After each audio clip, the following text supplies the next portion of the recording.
Okay, so now in this video we're going to see word problems of the general gas equation. सबसे पहले let's read the question. What will be the volume occupied by 400 nitrogen?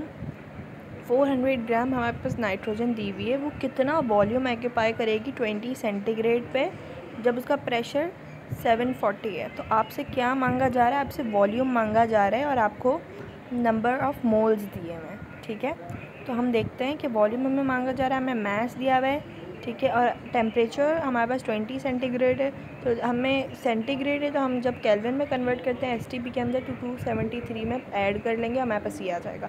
Pressure हमारे पास 740 Tor है, तो जब हम इसको हम convert करेंगे तो हम 760 से डिवाइड कर देंगे, जो कि है एसटीपी पे होता है। ठीक है, तो now we are going to use P V is equal to nRT, जो कि हमारे पास है जनरल गैस इक्वेशन।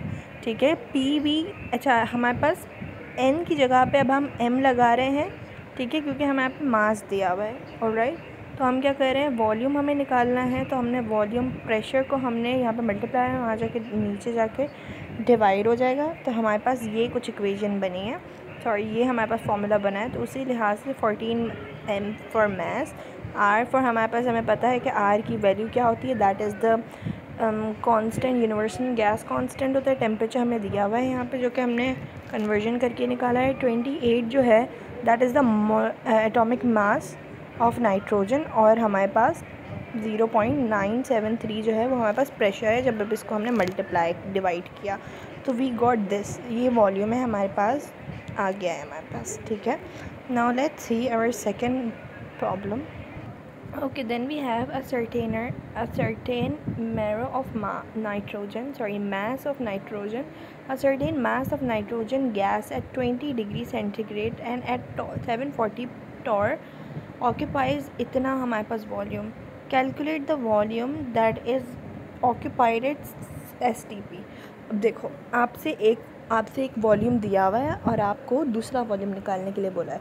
तो हमने एक फार्मूला लास्ट वीडियो के अंदर देखा था, P1 V1 upon P2 V2. ठीक है, तो हमने ये वाला फार्मूला देखा था। अब हमें क्या दिया हुआ है, T2 हमें दिया हुआ है। T2 हमें क्या दिया हुआ है, अब T1 तो हमें 20 सेंटीग्रेड दिया हुआ है, और P1 भी हमें 740 टॉर दिया हुआ है। लेकिन अब आपसे कह रहे हैं कि कैलकुलेट द वॉल्यूम 7 एसटीपी के ऊपर जब आप कैलकुलेट करेंगे तो आपके पास हमें पता है कि टेम्परेचर जो एसटीपी पे होता है वो तो है 273 केल्विन होता है, और प्रेशर क्या होता है 760 टॉर होता है। तो हमें T2 और P2 भी मिल गया, T1 और P1 तो ऑलरेडी मिला हुआ था क्वेश्चन के अंदर। तो P1 हमारे पास ये है, V1 हमारे पास ये है, T1 हमारे पास 20 था, हमने ऐड ऑन कर लिया और हमारे पास ये बन गया, और हमारे पास T2 भी हमें मिला हुआ है, जो कि क्या बोलते हैं यूनिवर्सल कांस्टेंट है, सॉरी, जो कि हमारे पास एसटीपी पे होता है।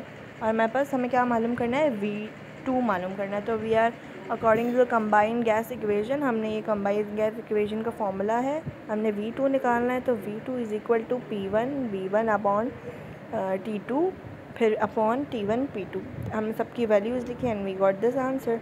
आई hope this is clear. These two were very important and very basic. Thank you so much for watching.